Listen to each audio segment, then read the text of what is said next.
You ever have one of those mornings where the universe just decides, out of nowhere, that today is the day it's going to test you? Because that's what happened to me that Tuesday in Brightwood Valley. It started so normal that it almost felt staged. Birds doing their morning gossip.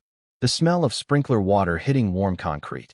Me sitting on my back porch with my first cup of black coffee, trying to convince myself that adulthood isn't just a long series of bills held together by caffeine. I lifted the cup to my lips, and the entire house died. Not a flicker, not a surge, it just flatlined. Fan stopped. Fridge hummed its last. Radio gave out a sad click. And there I was, frozen mid-sip, staring into space like someone had just unplugged me from the wall too. At first I thought, okay, maybe the whole block's out. But no. I heard my neighbor's air conditioning humming away. I saw the Martin's kitchen lights on across the street.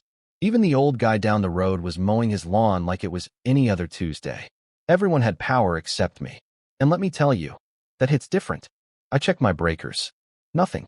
Service panel. Fine. And just when I started getting that sinking feeling in my stomach, my phone buzzed. An alert from the community app. The 1-hour HOA forces on us like it's a vaccine against individuality. I opened it and read a message so smug. I swear I could hear it smirking through the screen. Due to violation of Community Rule A, 14B, unauthorized external equipment, electric service to Lot 112 has been temporarily suspended pending compliance. Board of Evergreen Crest HOA. I said to myself, no way. No way these people just cut my power like I'm some kid who lost Xbox privileges. But oh, they did. And if you think that sounds bad, trust me. It's nothing compared to what came next. Let me paint a picture for you. I'm Evan Brooks, 42, not the loudest guy in the neighborhood. I keep my head down, shovel my sidewalk, fix my own stuff, mind my own business. And the HOA? They took that as weakness. First, it was a $50 fine because my mailbox was not in chromatic harmony with the street. Then it was a warning about my gutter having unapproved angles. And the cherry on top? They tried to ban the small satellite dish I installed so my daughter could attend her online STEM program without buffering. Apparently, education is aesthetically disruptive. But cutting off my electricity? That crossed the kind of line you don't come back from. I called the utility company, and sure enough, the rep confirmed it. Yes, sir, the HOA submitted an authorized request for temporary shutoff. Authorized?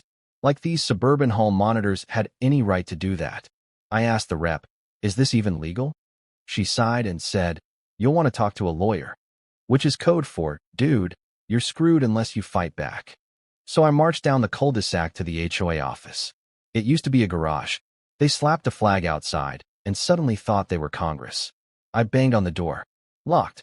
Of course. So I called the number for emergencies. On the third ring, Marianne Crowell, the HOA president, answered in the voice of someone who has never, in her entire life, admitted to being wrong. Good morning, Evan. I assume you received the notice? Marianne, I said, you cut my power. Technically, she replied, dragging out the word like taffy. We initiated a service hold due to your ongoing refusal to comply with equipment standards. My mother's on oxygen, I snapped. And my daughter has school. Rules are rules, Evan. If we allow one violation, others will follow. That was the moment something shifted inside me. Not anger. Not panic. Something colder. Something focused. Because Marianne had no idea who she was picking a fight with. She thought I was just some quiet homeowner who'd roll over because she threatened me with fines and PDFs. What she didn't know was this. 15 years ago, when I was working military electrical engineering and consulting for municipal infrastructure, I bought something unusual. I bought Substation 9B, the power node that feeds Evergreen Crest. I owned it through an LLC I created called Bright Grid Energy Partners. Back then it felt like an odd, funny investment. A retirement hobby. Something to brag about at cookouts. But now it was leverage. And I was done being pushed around. I barely slept that night. Not because the house was burning hot without AC, though that didn't help. Not because my mother's oxygen tank was running on backup. Not because my daughter sat in the dark trying to finish homework by flashlight. No, I stayed awake because I knew this was no longer a simple dispute. This was a war, and I wasn't losing it. At sunrise, I drove straight to City Hall and met with my old contact, attorney Ryan Patel.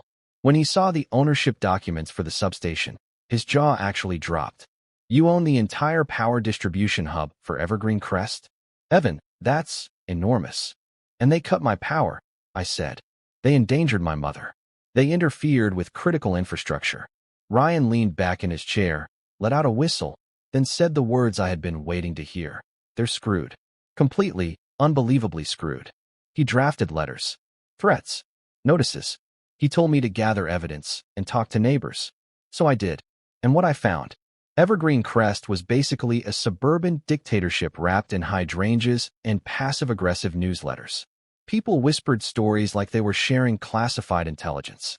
A man fined $800 for having a ladder leaning against his garage. A woman whose Christmas lights were deemed too politically expressive.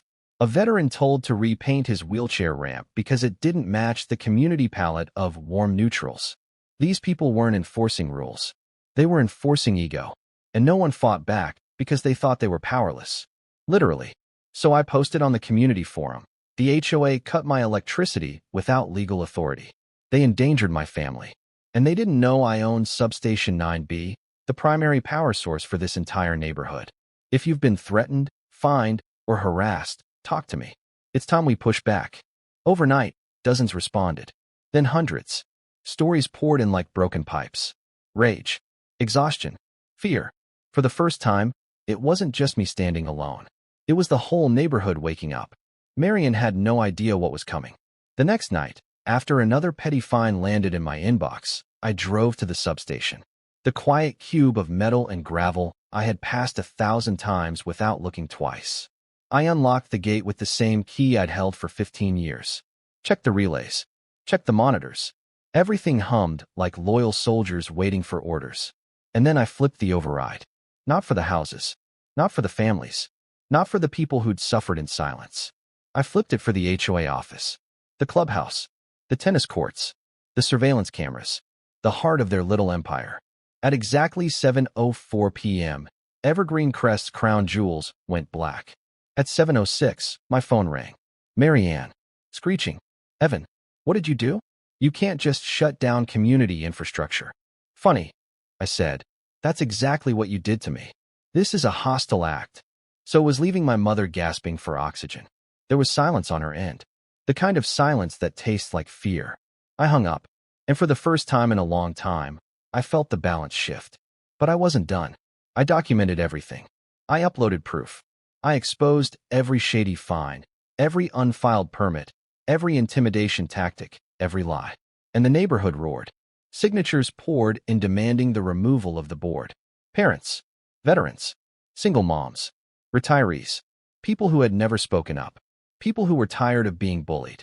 By noon, we had enough signatures to trigger a special election.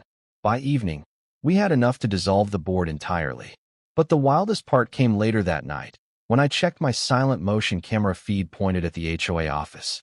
There she was, Marianne, sneaking into the building at 2:14 a.m., deleting documents, shredding files, desperately trying to erase the evidence of years of power abuse.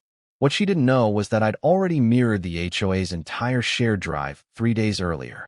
Everything she destroyed, I already had. And the city investigators got every file she tried to hide. 48 hours later, the entire board resigned. No speeches, no apologies, just surrender.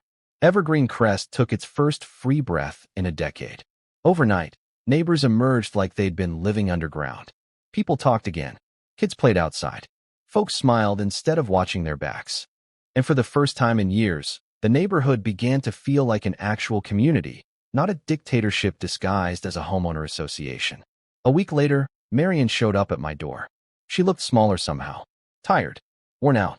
She said, "You won, Evan." I shook my head. "No, we won." She didn't reply. She just walked to her car and drove away. She moved out 2 weeks later. No one missed her. A few nights after she left, I walked to Substation 9B, unlocked the gate, and flipped the system back to normal. Full power restored. Not because the old board deserved forgiveness, but because the people who lived here deserved stability and fairness. That substation, it never needed to be a weapon. It just needed to remind people that real power doesn't come from rules or fines or threats. It comes from standing together when someone tries to control you. And here's the part that gets people arguing in the comments every time. If I had to live it all again, I'm still not sure I'd change a thing. Because maybe, sometimes, the only way to stop a bully is to show them you're not afraid to push back. But maybe others think I should have taken the high road. Maybe some think I went too far. Maybe some think I didn't go far enough. And honestly, I want to know what you think. So tell me in the comments. Was I right to shut down the HOA's power? Was it justice or revenge? If someone abused authority over you or your family, how far would you go? I'll be reading every reply. Let's talk about power, control, and what people do when they finally get pushed too far.